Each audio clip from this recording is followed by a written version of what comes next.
Now, I'm going to be honest, this is going to be a very difficult film to review because there's so much happening in it. The horror comedy is absolutely insane, and beat by beat by beat by beat by beat by beat.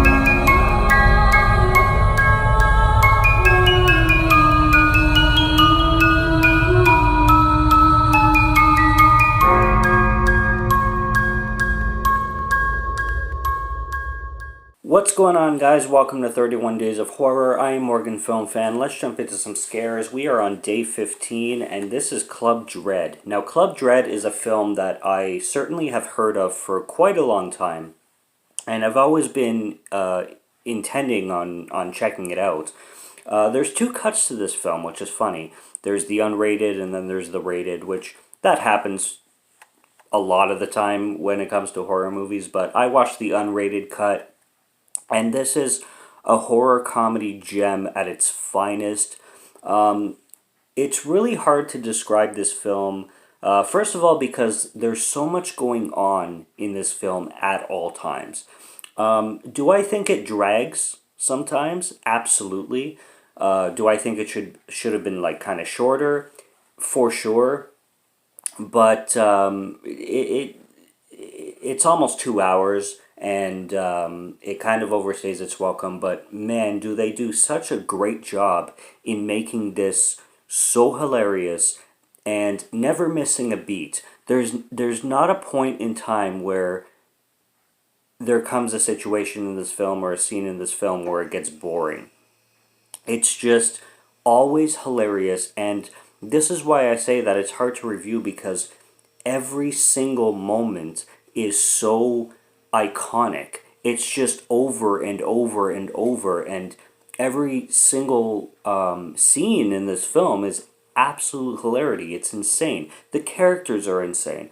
There's this guy named Putman, who literally totally reminds me of Jack Black in I Still Know What You Did Last Summer, if he was brown and British.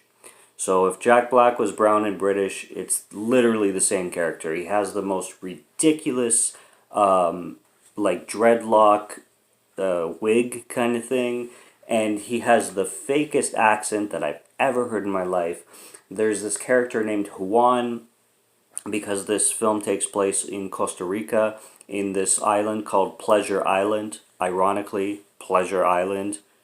Guess what's going to happen on Pleasure Island? And it's just the utmost hilarity. Like, there's the most ridiculous scenes. The whole film opens with like a threesome situation where like this guy is hooking up with the girl, and then this other girl shows up, and then they want to hook up in some like abandoned cemetery kind of thing.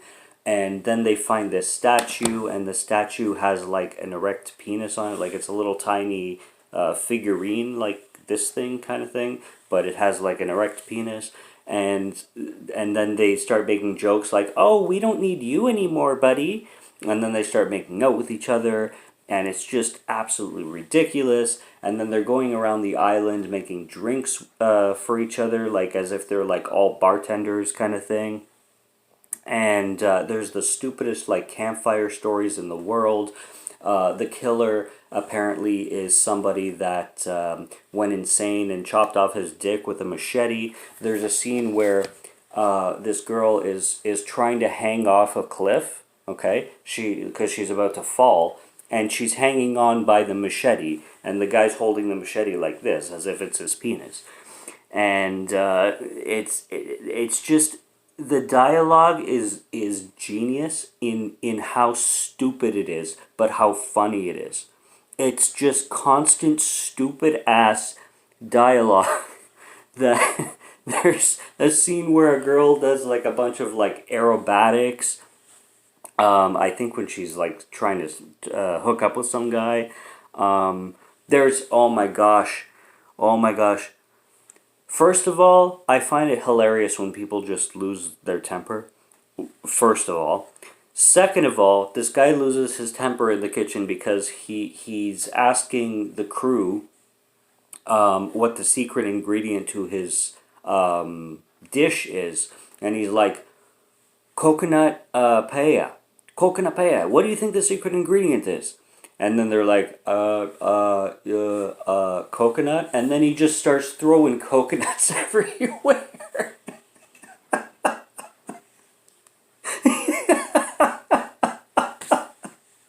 Just, oh my gosh. He starts whipping coconuts all over that fucking kitchen. And, and then he just starts like chopping like the rest of the food all like severely. It's so funny. A lot of the themes in this film actually did remind me of I Still Know What You Did Last Summer, which I really wonder if that's on purpose or not. But for a horror comedy, I mean, this is genius. The what's his name? The Juan character, who's he has the typical South American accent, and he like in the final scene before he's about to drown, he's like, "Can I get one final kiss?" "No, I don't mean with me. I mean with you two." And he's pointing to the two girls because he's like, "That's the last thing I wanted to see in my life." And it's just so ridiculous. This is the best slasher spoof that I've ever came across. This honestly is a better slasher spoof, in my opinion. Don't shoot me, please. Than Scream. It's my opinion. It's my opinion. It's my opinion. It's my opinion. It's my opinion. I'm sorry. I'm sorry for offending.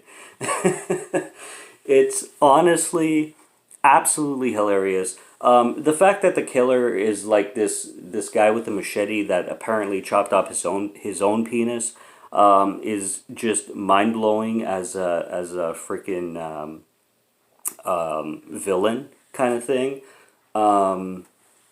The character Juan admits that he was lonely one time and had sex with a goat. And there's just fake outs and there's red herrings like crazy. And this film really plays homage to the slasher genre and makes fun of it like crazy, where it's just hilarity. I absolutely found it so hilarious. Is it too long? Yeah, probably. It shouldn't be 2 hours. It probably should have been an hour and 20 minutes, an hour and 25 minutes. But, man, does it play its cards correctly? Oh, frick yes. This movie is so funny. Like, it is so funny, while still being horror. And it just plays every trope. It just plays every trope in absolute ridiculousness that it's just so enjoyable, with everything it does. And I appreciated the hell out of it. So Club Dread is day 15. I absolutely loved it. I had a great time with this film, and it is worth watching if you have 2 hours to spare. So definitely nothing. I mean, it's cheesy as hell, and it's corny as hell. Like it's the whole thing is ridiculous.